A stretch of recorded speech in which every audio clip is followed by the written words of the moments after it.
Բարև ձեզ հարգելի ներկաներ, իրականում սահմանադրական դատարանի որոշման դրա ակցենտավորումների վերաբերյալ շատ երկար է կարելի խոսալ։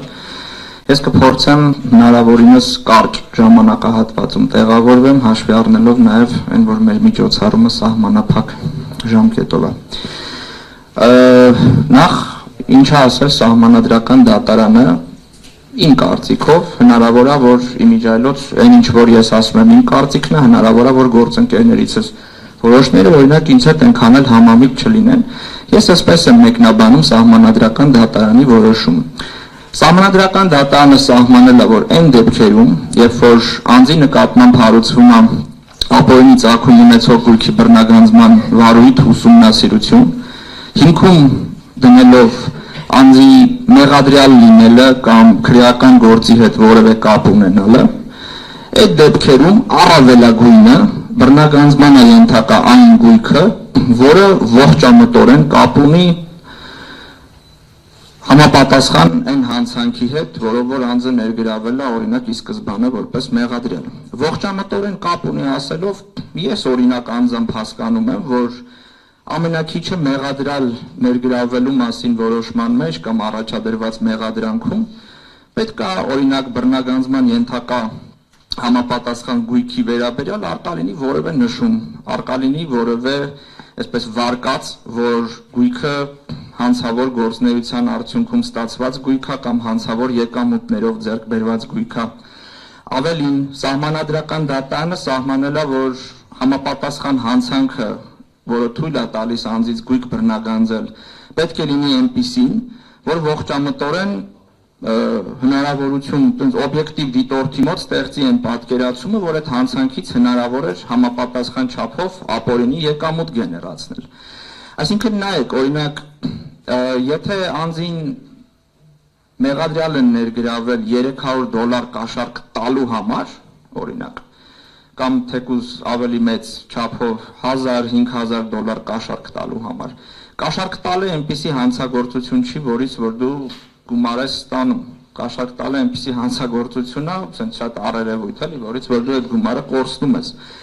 Հետևաբար, եթե օրինակ նման մարդու վերաբերյալ հարուցվում է ապօրինի ծագում ունեցող գույքի բռնագանձման վարույթ, դա նշանակում է, որ օրինակ հայցադիմումի մեջ որևէ կերպ պետք է հիմնավորված լինի, որ այդ կաշառքի արդյունքում դու ստացել ես որևէ առավելություն տրված կաշառքի արդյունքում, որն էլ ի վերջո քեզ հնարավորություն կամ եկամուտ է քո համար այնպեսի առաջացրել, որը քեզ թույլ է տվել ձեռք բերել այդ համապատասխան գույքը։ Երկրորդը, ուրեմն սահմանադրական դատարանը նաև խոսել է այն դեպքերի մասին, երբ որ ապօրինի ծագում ունեցող գույքի բռնագանձման վարույթը հարուցվում է ոչ թե քրեական գործի հետ փոխկապակցվածության հիմքով, այլ օպերատիվ հետախուզական միջոցառումների հիման վրա։ Այս մասով սահմանադրական դատարանի դիրքորոշումը ևս հստակ է, որ բռնագանձվել կարող է առավելագույնը այն գույքը, որը որ ձեռք է բերվել համապատասխան անձի կողմից պաշտոնը ստանձնելուց հետո։ Ուրեմն սա ինչ է նշանակում այս ամեն ինչը առաջին հերթին իմ համար։ Առաջին հերթին նշանակում է, որ բոլոր այն փաստաբանները, ովքեր որ 2-ից 3 տարի դատարաններում պայքարում էին, որպեսզի գործերի վարույթները կասեցվեն մինչև սահմանադրական դատարանի այս որոշման կայացումը, իրանք ճիշտ էին, որովհետև մեր միջնորդությունները մերժվել են շատ տարբեր հիմքերով, սկսած նրանից, որ գոյություն ունի օրենքի սահմանադրականության կանխավարկած, նրանից, որ եթե սահմանադրական դատարանը չի կասեցրել գործի քննությունը, ներողություն, օրենքի գործողությունը եթե չի կասեցրել դիմող վարույթ ընդունելուց հետո, ուրեմն որևէ գործերի վարույթների կասեցման խնդիր էլ չկա, այս արդյունքում գործերի վարույթները չկասեցվեցին, հիմա մենք ունենք այն, ինչը որ ունենք, ու ես հիմա շատ չեմ ցանկանա մանրամասնեմ, ոնց որ փակ քննարկման ժամանակ ավելի մանրամասն կխոսամ այս մասին, բայց քաղաքացիական դատավարության օրենսգրքի տեսանկյունից իմ կարծիքով մենք ունենք սենց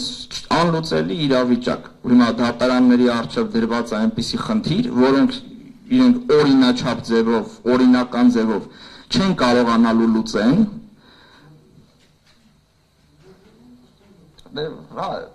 Ես այն տեսանկյունից եմ խոսում, պարոն Նորբելյան, որ դատարանները, եթե ցանկանան բավարարել հայցերը, չեն կարողանալու այդ խնդիրը լուծեն, քանի որ ժամանակին մեր միջնորդությունները անտեսվել են։ Եվ երկրորդ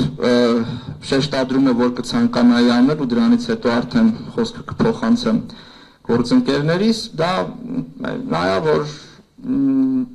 այս 2-3 տարիների ընթացքում մենք մշտապես բարձրացրել ենք այն հարցը, որ մարդու իրավունքների եվրոպական դատարանը ունի մի շարք վճիռներ, մասնավորապես Բուլղարիայի դեմ կայացված գործերով, որում շեշտվում էր, որ համապատասխան հանցագործության հետ անհրաժեշտ է կապ ապացուցել, շեշտվում էր, որ այդ հանցագործությունը պետք է լինի այնպիսին, որ եկամուտներ գեներացնելու օբյեկտիվ հնարավորություն տա համապատասխան անձին։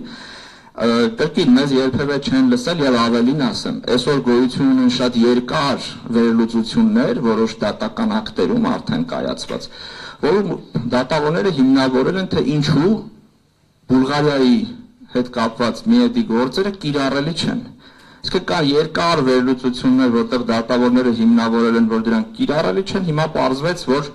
Սահմանադրական դատարանը ոչ միայն ուղղակիորեն իր որոշման պատճառաբանական մեջ նշել են, որ դրանք կիրառելի են, այլև այսպիսի մի գաղափար կա, որից բխում է նույնիսկ, որ դա այն նվազագույն երաշխիքն է, այդ մոտեցումները, որոնք որ միեդի կողմից արտահայտվել են, որոնք որ պետք է տրվեն համապատասխան այդ ուսումնասիրվող անձին, որպեսզի իր սեփականության իրավունքի նկատմամբ միջամտությունը անհամաչափ չլինի։ Հակառակ դրան մեր դատական համակարգը մշտապես եւ դատախազությունը մշտապես առաջնորդվել է այն տրամաբանությամբ եւ առաջ է քաշել այն տրամաբանությունը եւ կան այնպիսի դատական ակտեր, որոնցում առաջ է քաշված այդ տրամաբանությունը ու շատ երկար հիմնավորված է, որ Հայաստանը այսպես կոչված 4-րդ մոդելի երկիր է, գոյություն ունեն ապօրինի գույքի բռնագանձման 4 մոդելներ, 4-րդ մոդելը ընդհանրապես կապ չունի որևէ հանցագործության հետ եւ դատախազները եւ դատարանները միշտ ասել են, որ մենք այս 4-րդ մոդելի երկիրն ենք։ Առանց հաշվի առնելու, թե ընդ որում այդ հարցը մեր կողմից միշտ բարձրացվել է, իսկ ով է ասել, որ 4-րդ մոդելի երկիր լինելը ինքնին նշանակում է, որ այդ մոդելը իրավաչափ է։ Ով է ասել, որ այդ մոդելը երբևէ դրա իրավաչափությունը, կոնվենցիային համապատասխանությունը երբևէ քննարկվել է մարդու իրավունքների եվրոպական դատարանի կողմից։ Ով է ասել, որ այդ մոդելը ընտրել են այնպիսի պետություններ, որոնք ընդհանրապես մարդու իրավունքների եւ հիմնարար ազատությունների պաշտպանության եվրոպական կոնվենցիայի անդամ կամ մասնակից են, որտեղ ներողություն, եթե օրինակ Ֆիլիպինները կամ ինչ որ երկիր, որը որ եվրոպական տարածքում չի գտնվում, Եվրոպայի խորհրդի անդամ չի,